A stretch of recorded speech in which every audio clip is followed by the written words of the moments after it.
Oh no! Guys, I've got some bad news. It's regarding our new pet fire ant queen that I introduced to the channel last week.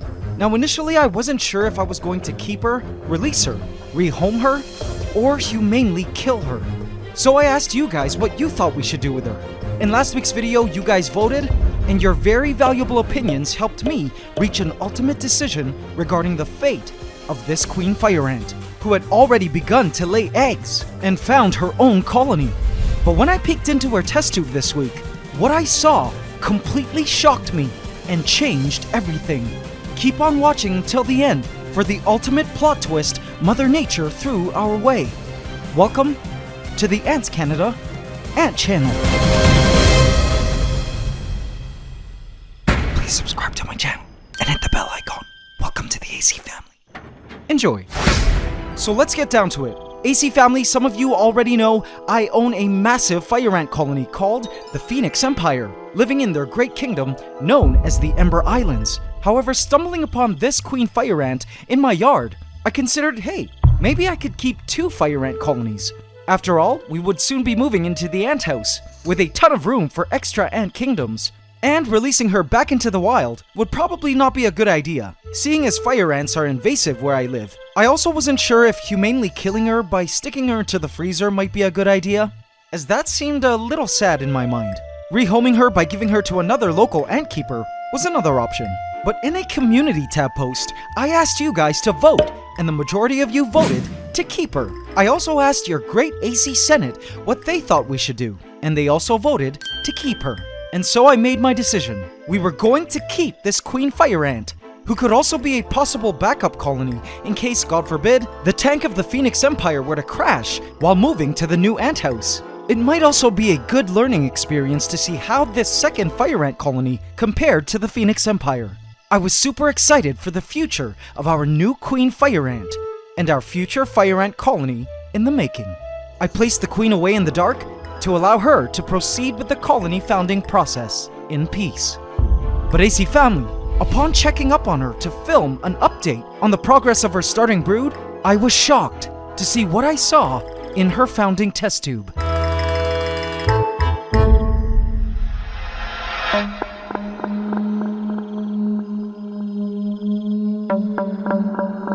AC family, look. The sight was truly sad.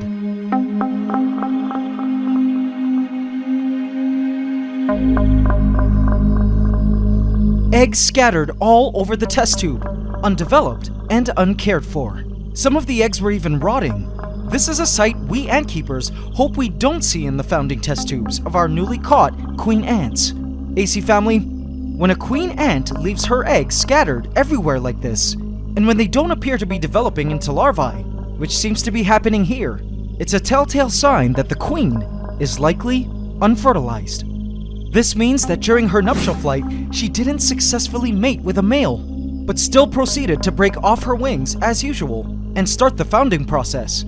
But sadly, if this is the case, these eggs either won't hatch at all, or just kinda rot, or if they do mature into adulthood, they will develop into male ants, not worker ants, so no working colony would result.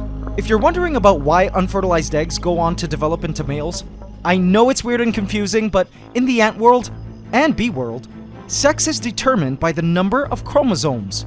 Haploid eggs that have half the genetic code from mom, but don't have the other half from a male sperm to add to the genes, can actually go on to develop into male ants. Female ants, meaning queens and worker ants, can only be created from diploid fertilized eggs.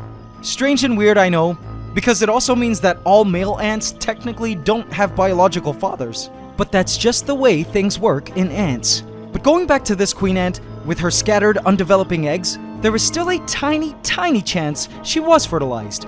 That these eggs are just seemingly slow to develop, and that she's perhaps just a bad mom by not keeping her brood in a neat little pile like she's supposed to. But the chances of that is really slim in my opinion. Based on my experience growing ant colonies from this founding stage, this site really looks like a typical unfertilization case. Do you ant keepers out there agree with me? I'm sorry, AC family. I was rooting for this queen as much as many of you were. This will sadly be the last video in which I'll be featuring her. I think what I'll do now is just allow this queen fire ant to keep living in this test tube until she dies, as she would naturally in the wild, when her nutrient-providing energy stores in her back run out. Who knows, perhaps she might actually surprise us by going on to successfully found a colony, proving to us that she was indeed fertilized. Unpredictability often seems to be one of Mother Nature's key traits. Goodbye, beautiful fire ant queen. Your stay with us was definitely short, but we'll still miss you.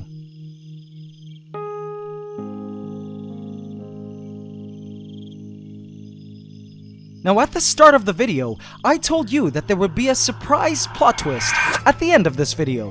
What, did you think the surprise plot twist was that the new fire ant queen was unfertilized? Nope, that wasn't it. There's more. So I was really looking forward to start growing an ant colony this year from scratch, because I love the process of growing ant colonies. And I was able to get a new Camponotus ant colony a couple months ago, which I was super excited about, but they turned out to have these crazy facehugger mites, which was a whole mission in itself, extracting from the ants to send to the lab for identification. But as an update on the Camponotus colony, they haven't really been growing much. We still haven't determined if the facehugger mites are indeed harmful for the ants, but it does seem to be limiting the colony's growth. I don't think I'll be able to fully eradicate all the mites because the babies are super small and can't be spotted with my naked eye. I'm thinking of releasing the ant colony back into the wild, which is okay because they're endemic, to deal with their mites as they would naturally. Because the colony would not do well as our pets, as long as the mites are around. Plus, I don't want to risk the mites getting out and infecting some of my other ant colonies. Then I was all hyped about this new fire ant queen starting our second fire ant colony. But this unfertilization thing happened. So sad, but after over a decade of ant keeping, I know full well that it's just how the cookie crumbles in this hobby.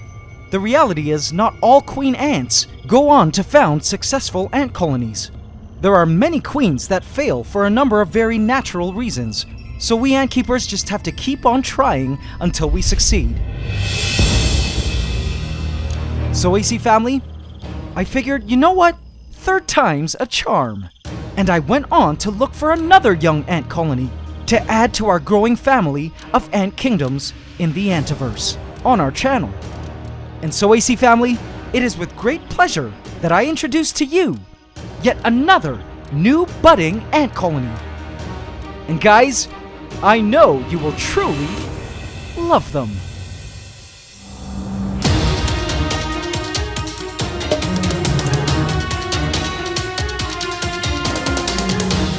AC family, did you enjoy today's episode? Tune in next week to meet our newest colony that I'm hoping will rise to glory. So if you haven't yet, smash that subscribe button and bell icon now and hit all so you get notified at every upload. Also, don't forget to hit the like button every single time, including now. It would really mean a lot to me, guys. Thank you. AC and her colony, I've left a hidden cookie for you here if you would like to watch a sneak peek of our new ant colony in next week's video. Go check them out. And guys, did you know that it's anting season in the Northern Hemisphere? And you don't even need to leave your home to start an ant colony. You can catch pregnant queen ants from the safety of your own backyard, balcony, or open window starting this month.